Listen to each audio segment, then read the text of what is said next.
चलिए सब यहाँ देखिए एनसीईआरटी 10th क्लास मैथ अध्याय 6 और इस मैथ इसका नाम है त्रिभुज।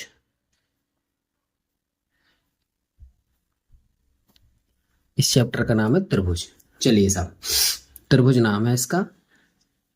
तो सबसे पहले हम समरूप के बारे में ज्ञात करते हैं। समरूप क्या होते हैं?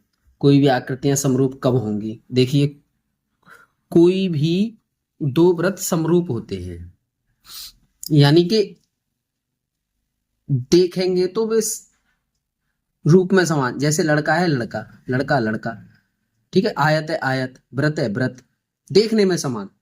यदि इनकी त्रिज्याएं समान हो तो वो सर्वांग सम हो गए।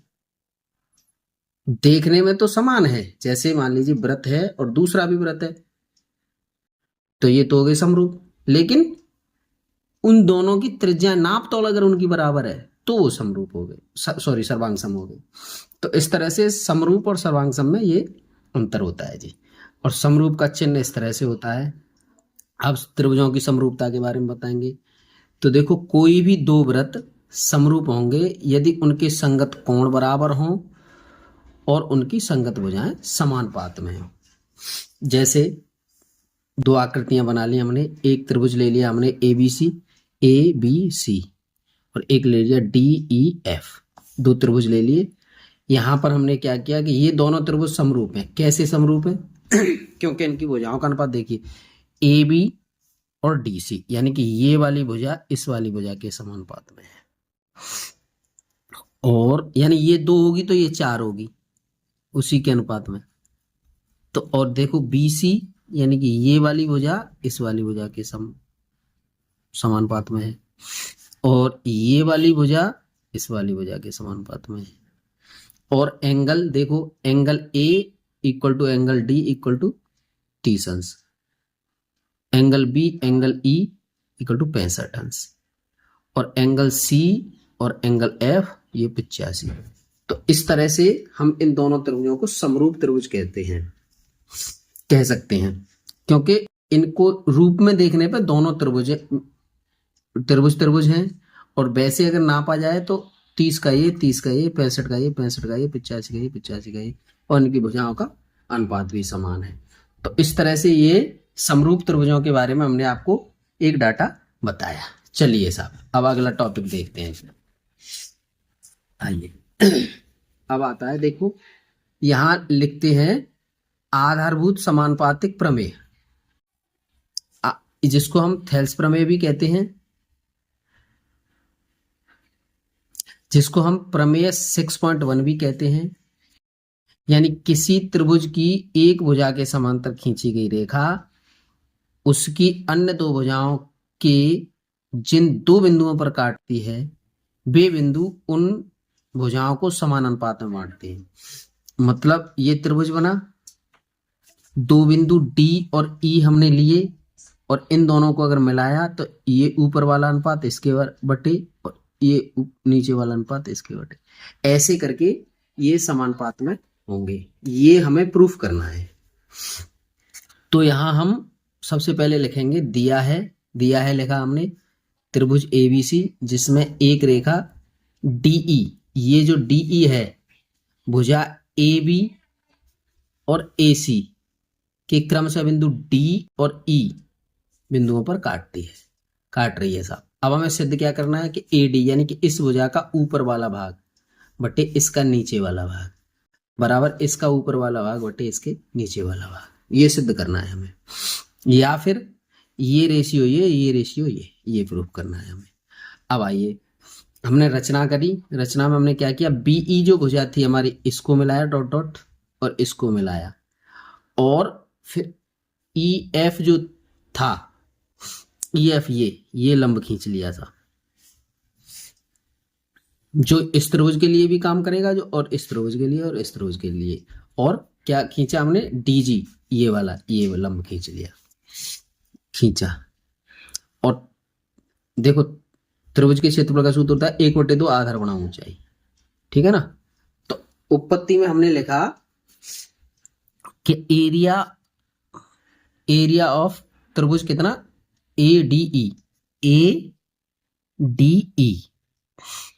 ADE और BDE, BDE यानी कि ये हरी वाली आकृति का, इसके लिए हमारा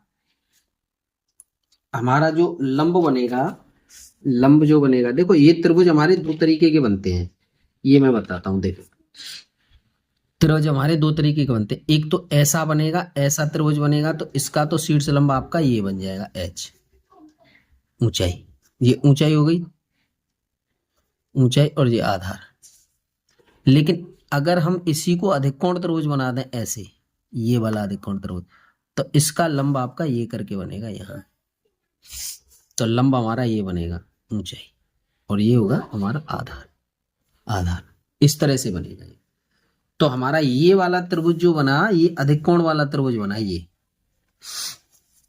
अधिकोण वाला त्रिभुज बना, ये त्रिभुज हमारा अधिकोण वाला बना। अधिकोण वाले का बाहर की तरफ होता है वो लंब, तो इसका लंब इधर रहा। ऐसे ही हम आकृति इसको देखेंगे, देखो ये इसके लिए लंब हमारा ये काम करेगा और इसके लिए ये काम कर रहा था।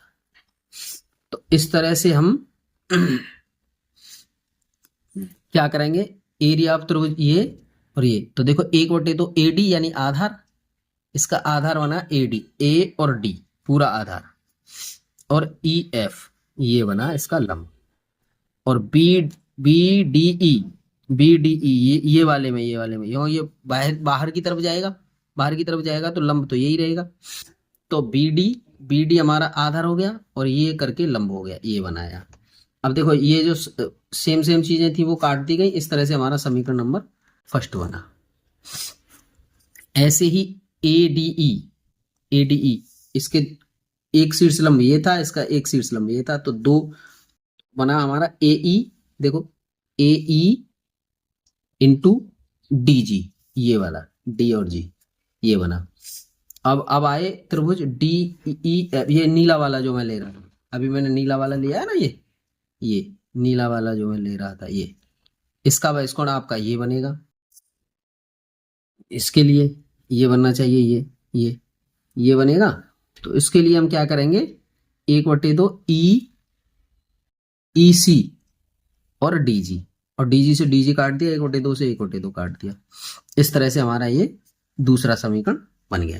अब हम देखो, अब हम क्या जानते हैं जी, अब हम जानते हैं नोट, क्लास 9 में हमने बात पढ़ी थी कि दो समांतर रेखाओं के बीच बने त्रिभुजों का क्षेत्रफल समान होता है। अतः इसका एरिया यानी BDE, समांतर रेखाओं के बीच देखो कौन कौन से बन रहे हैं, ये दो समांतर रेखाएं हैं, तो हमारा ये त्रिभुज बन रहा है और ये त्रिभुज बन रहा है, तो इन दोनों का क्षेत्रफल बराबर होगा जी, इन दोनों का क्षेत्रफल बराबर होगा, तो ये बराबर, तीसरा समीकरण बना लिया। अब इन 1 2 3 समीकरणों से अगर हम लिखें तो हमने AD/DB और AE/EC लिख सकते हैं ना, यानी ये और ये दोनों को बराबर लिख सकते हैं ना, लिख दिया।